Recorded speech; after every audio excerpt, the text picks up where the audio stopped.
Abay ka dapat hindi abay. Balik ka mo, balik. Usa man eh, ha? Usa ni. Agoy, gusto mo na kay pobre ni. Kasi pa mo. Bakit yan niyo pobre? Dapat si ako ginasundo sa inyo. Sa inyo tanang 50. Ino kinahurong ako. Ako dito. Trabaho niyo. Dito mo na to. Ano pa ba doon dito? Ayoko sila. Ino. Murag ninyo. Yung murag. 250. Sakto ko magsundo sa inyo. Lahi ang murag sa tingkaon. Lahi ang kay pahuway. Pero saan ang gibuhat? O na mo tawag ko, Juan? Pulis ko tawag ko? Patay ka na. Ma'am, ayaw naman mga pagdaya na, ma'am. Dili, kay kahugon niya. Manganat din sila, manganat. Ma'am, ay naman. Ako, sakto ko magsundo. Sakto, 250 ako sundo sa inyo. Ay naman, pwede. Di na madalas sa langit. Oh, dili. I can't handle this. Ngayon na yung kinabuhat. Ayaw naman. Ang tawag ko, Ormo. Karoon na kataman. Ha? Dili ko gusto ko na nasurin. Kay buhat.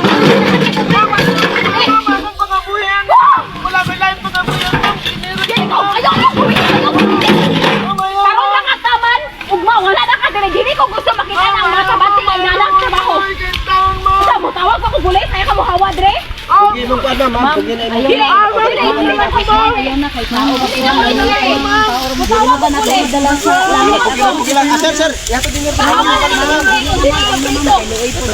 na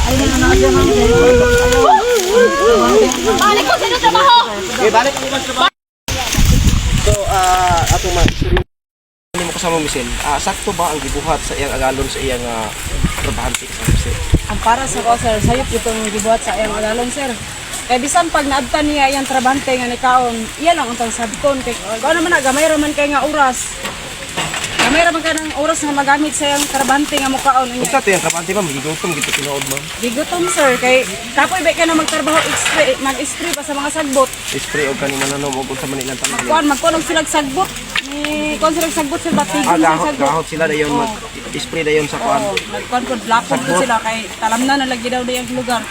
Talamnan og mais. Muna nga akong makuano nga dili sa gid maayang gibuhat sa iyang trabahante. Dili niya ma kuan ang oras nga gamay ra man kay magamit taon anang oras ay dili niya ma kanang di niya ma gamay lang oras. So sa to pasayop ang gibuhat, sayop ang gibuhat lugar sa pinagitawang agalon. Sayop gyud sir, para sa ko sayop gyud. Dili dapat ingon ana So say panawagan nimo sa tanang mga agalon karon, ma'am, nga usahay dinhi pag-istrikto sa ilang mga trabahante. Panawagan ako no sa mga agalon no, ayaw mo pag inana sa iyong trabahante kay mga tao ra tanin sa kalibutan, lumalabay ra ta. Ang kwarta makita ra. Pero ang kabubuton sa tao, maayong kabubuton. Dili ka nimo na mabalik once na mapakita o mabuhat kang dautan sa inyong ka tao. Salamat kayo no, sumutong na atong nabati ang istorya ni kasama Michelle. Kamo mga trabahante, kung panangitan dunay trabahante nga mupatay ra pud sa oras, karon nga pud na inyong trabaho kay unsa may ibalik pa sa inyong agalon, isuldo sa inyo kung inyong trabaho nga diha mo magkonsuldo kung maataw-ataw pud ang kumpanya ang masudlan.